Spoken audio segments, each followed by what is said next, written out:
इस कहानी की शुरुआत में हम वेनिस बीच को देखते हैं, जहाँ पर बहुत सारे लोग एंजॉय कर रहे होते हैं। तभी एक आवारा डॉग वहाँ की एक दुकान से उसका मटन रोल लेकर भागने लगता है, जिसे वहाँ का एक पुलिस ऑफिसर देख लेता है और उसे पकड़ने के लिए उसका पीछा करने लगता है। इसके बाद हम उसी बीच पर सैगी नाम के एक लड़के को देखते हैं, जो अकेला होता है और उसका कोई भी दोस्त नहीं होता है। तभी वो अपने मोबाइल पे एक पॉडकास्ट सुनता है कि अगर आप अकेले हैं तो दोस्त बनाएं और जो कोई भी आपके सामने हाथ बढ़ाए उसका हाथ थाम ले। अगर आप ऐसा कर सकते हैं तो जाएं और दोस्त बनाएं। और उधर वो आवारा डॉग पुलिस से बचने के लिए वहां बच्चों द्वारा बनाए गए रेत की टीले में छिप जाता है। थोड़ी देर बाद वहीं पे सैगी आकर बैठ जाता है और वो उन्हीं दोनों रेत की टीलों को अपना दोस्त मानकर बातें करने लगता है और उसको बताता है कि उसे अकेले ही रहना पसंद है क्योंकि उसका कोई दोस्त नहीं है, और वो इमोशनल हो जाता है। उसकी बातें सुनकर वो डॉग वहां से निकलकर उसके सामने आ जाता है। सैगी उसे खाने के लिए अपना सैंडविच देता है। वो दोनों अभी सैंडविच खा ही रहे होते हैं कि तभी वहां पे उस डॉग का पीछा करता हुआ वो पुलिस ऑफिसर पहुंच जाता है और कहता है कि इस आवारा कुत्ते ने आज उसे बहुत परेशान किया और वो इसे ले जाने आया है। तो सैगी पुलिस ऑफिसर से कहता है कि ये आवारा नहीं है, ये तो उसका डॉग है। और उस पुलिस वाले से वो झूठ बोल देता है कि इसका नाम स्कूबी है। जब पुलिस ऑफिसर को पता चलता है कि ये डॉग आवारा नहीं है तो वो वहां से चला जाता है और सैगी उस डॉग को अपने घर ले आता है और उसे अपने favourite super hero blue falcon और उसके डॉग डायनो को दिखाता है। सैगी स्कूबी को उसके नाम का गले का एक पट्टा देता है, जिसे पहनकर स्कूबी कहता है कि वो इसे कभी नहीं निकालेगा, और दोनों गले मिलते हैं। अगले दिन सैगी और स्कूबी हैलोवीन सेलिब्रेशन के लिए सुपर हीरो कॉस्ट्यूम में कैंडी लेकर जा रहे होते हैं। तभी उनके पास दो शरारती बच्चे आते हैं और उनसे उनका कैंडी छीनकर पास के एक भूतिया घर में फेंक देते हैं और वो वहां से चले जाते हैं। कैंडी उस भूतिया घर में चले जाने से सैगी और स्कूबी उदास हो जाते हैं। तभी वहां तीन और बच्चे आते हैं, जिनका नाम फ्रेड, वेलम और डेफनी होता है। वो भी सुपर हीरो कॉस्ट्यूम में होते हैं और उन दोनों से कहते हैं कि चलो हम सब अंदर जाकर कैंडी लेकर आते हैं। तो सैगी उनसे कहता है कि उस घर में एक भूत है। वो बच्चे सैगी से कहते हैं कि भूत नाम की कोई चीज नहीं होती और वो सब उस घर में जाने लगते हैं। सैगी और स्कूबी को तो बहुत डर लग रहा होता है और जैसे ही वो दरवाजा खोलते हैं कैंडी उनके सामने होती है। वो लोग तुरंत कैंडी लेकर वहां से जाने लगते हैं, पर तभी उनके पीछे की अलमारी से आवाज आती है, जिसे सुनकर वो सब डर जाते हैं। लेकिन वेलमा जाकर उस अलमारी को खोलती है तो देखती है कि उसमें तो सिर्फ कपड़े हैं। तभी उसमें से अचानक एक भूत निकलता है, जिसे देखकर सभी लोग भागने लगते हैं। सैगी और स्कूबी तो उसी अलमारी में छिप जाते हैं। फ्रेड, वेलमा और डेफनी सीढ़ियों के ऊपर भागने लगते हैं। वो भूत उनका पीछा कर रहा होता है। तभी ऊपर से वेलमा और फ्रेड देखते हैं कि वो भूत एक रस्सी से लटका हुआ है और तुरंत फ्रेड उस रस्सी को काट देता है, जिससे वो भूत नीचे गिर जाता है। वेलमा और डेफनी उस भूत को उस रस्सी से बांध देते हैं और फ्रेड उसे मारकर नीचे गिरा देता है। और वो देखते हैं कि उस भूत के चेहरे पर हैलोवीन मास्क है और जब वो उस मास्क को हटाते हैं तो वो देखते हैं कि उसमें तो मिस्टर रिग्बी नाम का एक आदमी है, जो उस घर में चोरी का सामान छुपा कर रखता था। वो बच्चे पुलिस को इन्फॉर्म कर देते हैं और फिर पुलिस आकर मिस्टर रिग्बी को पकड़कर ले जाती है और इस प्रकार ये लोग साबित कर देते हैं कि भूत होते ही नहीं हैं। इसके बाद वो सब मिलकर ऐसे बहुत सारे राज सुलझाते हैं और मिस्ट्री इंक नाम की एक संस्था खोलते हैं, जिसमें वो ऐसे ही रहस्यों को सुलझाएंगे। और उनकी कंपनी में इन्वेस्टमेंट करने के लिए साइमन कॉवेल नाम का एक आदमी तैयार हो जाता है, पर जब वो उनसे मिलता है तो उसे सैगी और स्कूबी की हरकतें पसंद नहीं आती और वो उनसे कहता है कि यदि ये दोनों इस टीम में रहेंगे तो वो इन्वेस्टमेंट नहीं कर सकता। ये बात सुनकर सैगी और स्कूबी नाराज हो जाते हैं और वो दोनों वहां से चले जाते हैं। वो दोनों एक बॉलिंग हाउस जाते हैं, जहां वो हमेशा जाया करते थे। और जब स्कूबी बॉलिंग कर रहा होता है तो वो देखता है कि बॉल पिन की आंखें हैं। और ये बात जब स्कूबी सैगी को बताता है तो सैगी उससे कहता है कि जब वक्त खराब होता है तो सब चीजें अलग नजर आती है। और जब सैगी बॉलिंग करने के लिए बॉल मशीन से बॉल निकालने का बटन दबाता है तो बॉल बाहर ही नहीं आता है। फिर कुछ देर बाद उससे बॉल बाहर आता है और जैसे ही स्कूबी उसे लेने के लिए जाता है तो वो बॉल एक स्कॉर्पियन के रूप में बदल जाता है। दरअसल वो कोई बॉल नहीं बल्कि एक रूप बदलने वाला रोबोट होता है और उसके साथ ही बहुत सारे रोबोट होते हैं जो सैगी और स्कूबी को पकड़ने के लिए आए होते हैं। वो दोनों वहां से भागने लगते हैं और वो रोबोट्स उनका पीछा कर रहे होते हैं। तभी सैगी और स्कूबी एक कमरे में जाकर छुप जाते हैं। इधर उनके दोस्तों को पुलिस के द्वारा ये खबर मिलती है कि बॉलिंग हाउस में कुछ रूप बदलने वाले रोबोट्स एक डॉग और एक लड़के का पीछा कर रहे हैं। तभी डेफनी उन्हें बताती है कि सैगी और स्कूबी टाइम पास करने के लिए अक्सर उसी बॉलिंग हाउस में जाते हैं। तो फ्रेड तुरंत अपनी गाड़ी को घुमाता है और वो लोग उन दोनों की मदद करने के लिए बॉलिंग हाउस की तरफ निकल देते हैं। इधर जिस कमरे में सैगी और स्कूबी छुपे होते हैं उसके दरवाजे को वो रोबोट काट देते हैं और जैसे ही वो सैगी और स्कूबी को पकड़ने ही वाले होते हैं कि तभी उन दोनों के ऊपर नीली रोशनी आती है जो उन्हें खींचकर ऊपर एक शिप में ले आती है। सैगी शिप के अंदर का नज़ारा देखकर समझ जाता है। वो स्कूबी को बताता है कि वो लोग फैल्कन फ्यूरी में हैं। तभी वहाँ पे फैल्कन फ्यूरी की पायलट डीडी स्काई आती है जो उन दोनों को अंदर ले जाती है।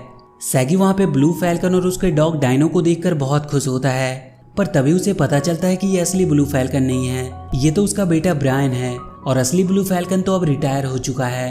तभी डीडी स्काई उन्हें बताती है कि डास्टर्डली उन्हें पकड़ने आ रहा है। ये वही होता है जिसने रूप बदलने वाले रोबोट को सैगी और स्कूबी को पकड़ने के लिए भेजा था।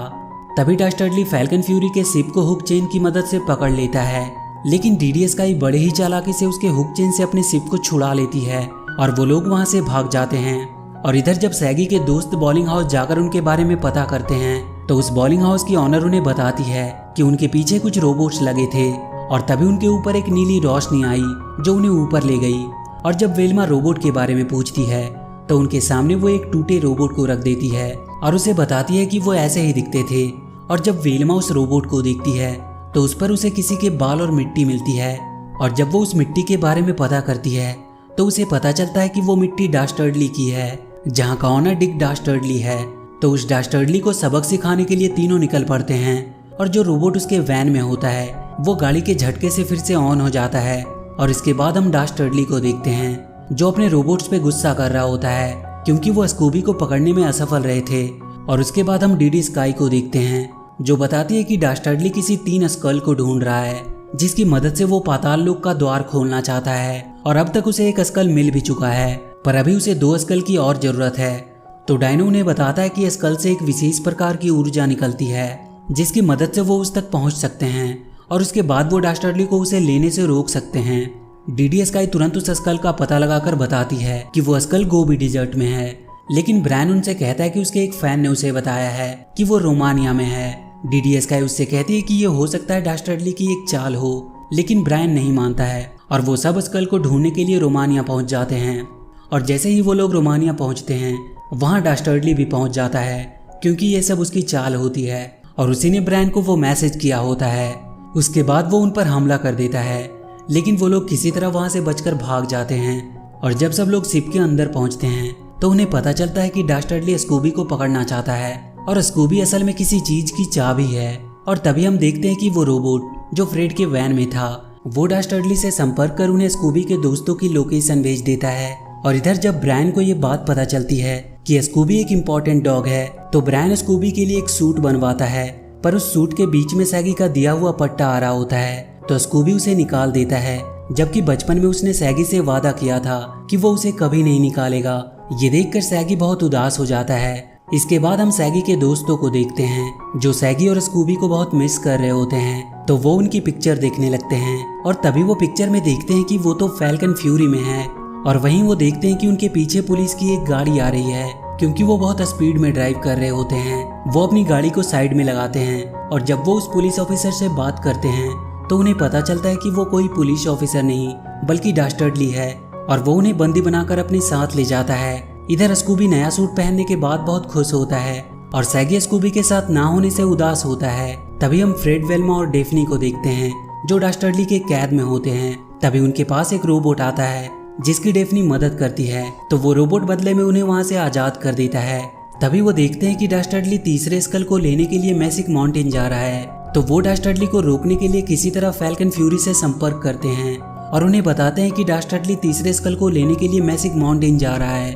और उसके बाद वो उसके प्लान को देखते हैं जिसमें उन्हें पता चलता है कि वो किसी खजाने को पाना चाहता है। तभी वेल्मा उन्हें बताती है कि अलेक्जेंडर और उसके डॉग पैरेट्स ने पूरी दुनिया के खजाने को लूटने के बाद उसे एक खास दरवाजे से लॉक कर दिया जिसे सिर्फ अलेक्जेंडर और उसके डॉग के वंशज ही खोल सकते हैं। और स्कूबी अलेक्जेंडर के डॉग का आखिरी वंशज है जिसकी मदद से डास्टर्डली पाताल लोक का दरवाजा खोलना चाहता है। और उसके बाद उसकी नजर एक पर्दे पे जाती है जिसमें उन्हें मटली नाम के एक डॉग की तस्वीर दिखाई देती है।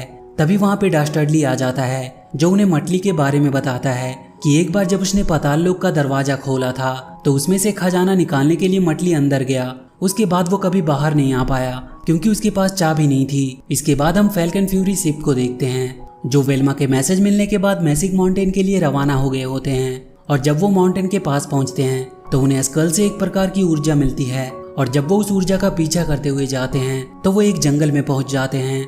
और जब वो लोग स्कल ढूंढने के लिए जंगल में जाने के लिए सोचते हैं तो सैगी उनके साथ जाने से मना कर देता है। तो वो लोग सैगी के बिना ही जंगल की तरफ निकल जाते हैं। और जब वो जंगल में पहुंचते हैं तो उन्हें वहाँ एक साधु मिलता है। वो उस साधु से उस स्कल के बारे में पूछते हैं। वो साधु उन्हें उस स्कल के पास ले जाता है और उन्हें बताता है कि उस स्कल का एक रक्षक है और अगर वो लोग उस स्कल को लेना चाहते हैं तो पहले उससे लड़ना होगा। इधर डास्टर्डली भेस बदलकर फ्रेड की वैन लेकर सैगी के पास पहुंचता है और स्कल के पास जाने के लिए वो सैगी को बताता है कि स्कूबी खतरे में है।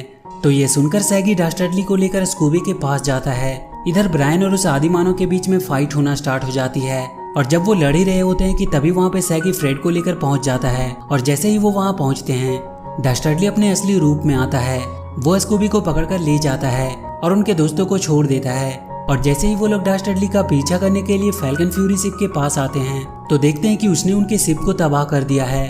और इधर डास्टर्डली स्कूबी का सहारा लेकर पाताल लोक का दरवाजा खोल देता है और जैसे ही वो दरवाजा खुलता है उसमें से 3 सिरों वाला एक भेड़िया निकलता है। और इधर सैगी और उसके दोस्त फ्रेड की वैन और फैल्कन फ्यूरी शिप की मदद से वो वहां तक पहुंच जाते हैं, जिन्हें देखकर स्कूबी बहुत खुश होता है। और जब डास्टर्डली खजाने के पास पहुंचता है तो वो अपने डॉग मटली से मिलता है जो अभी भी जिंदा होता है, जिसे देखकर वो बहुत खुश होता है। इधर सैगी और उसके दोस्त उस 3 सिर वाले भेड़िए को शहर में जाने के लिए रोकने का प्लान बना रहे होते हैं और उधर ब्रायन डर के मारे छिप गया होता है। तो डायनो उसे समझाता है कि यही टाइम है असली हीरो बनने का और वो पूरी दुनिया को ये दिखा दे कि वही असली ब्लू फैल्कन है। ये बात सुनकर ब्रायन को जोश आ जाता है और वो लड़ने के लिए चला जाता है। और जैसे ही वो 3 सिर वाला भेड़िया स्कूबी को खाने ही वाला होता है तभी ब्रायन उसे बचा लेता है। और जब फ्रेड, वेल्मा और डेफनी उस दरवाजे को बंद करने जाते हैं तो उन्हें पता चलता है कि उस दरवाजे को बंद करने के लिए उन्हें 2 लोगों की मदद चाहिए और वो दोनों के बीच का रिश्ता ऐसा होना चाहिए जैसे कि अलेक्जेंडर और उसके डॉग के बीच का था। इधर सैगी और उसके दोस्त उन रोबोट्स की मदद से उस 3 सिर वाले भेड़िए को पाताल लोक के अंदर भेज देते हैं। उसे अंदर भेजने के बाद वो दरवाजा बंद कर देते हैं, पर उस दरवाजे को लॉक करने के लिए अब सैगी और स्कूबी की बारी थी, जिसमें से एक को पाताल लोक में जाकर और एक को बाहर से उस दरवाजे को लॉक करना था। तो जैसे ही स्कूबी पाताल लोक में जाने लगता है तभी सैगी उसे रोक लेता है और वो खुद पाताल लोक के अंदर चला जाता है और दोनों मिलकर उस दरवाजे को लॉक कर देते हैं, जिसके अंदर सैगी भी लॉक हो जाता है। सैगी के चले जाने पर स्कूबी बहुत दुखी होता है। तभी देखते ही देखते वहां पर अलेक्जेंडर और उसके डॉग पेरिटेस की मूर्ति आती है, जिस पर एक पहेली लिखी होती है, जिसको पढ़ने के बाद स्कूबी सैगी को वापस आने के लिए आवाज देता है। तभी उस मूर्ति से एक दरवाजा खुलता है जिसमें से सैगी वापस आ जाता है, जिसे देखकर स्कूबी और उसके दोस्त बहुत खुश होते हैं और एक दूसरे के गले लग जाते हैं। इसके बाद सैगी स्कूबी को वही पट्टा पहनाता है जो उसने उसे बचपन में पहनाया था। तभी हम देखते हैं कि डास्टर्डली और उसके डॉग मटली को उन्हीं के रोबोट्स पकड़कर लेकर आते हैं और उन दोनों को ब्रायन के हवाले कर देते हैं। इसके बाद हम वेनिस शहर को देखते हैं जहाँ पे सैगी और उनके दोस्त अपनी कंपनी को शुभारंभ करके सेलिब्रेट करते हैं और ये कहानी यहीं पर समाप्त हो जाती है। तो वीडियो अगर अच्छी लगी हो तो please do like and share the video and please subscribe to my channel and press that bell icon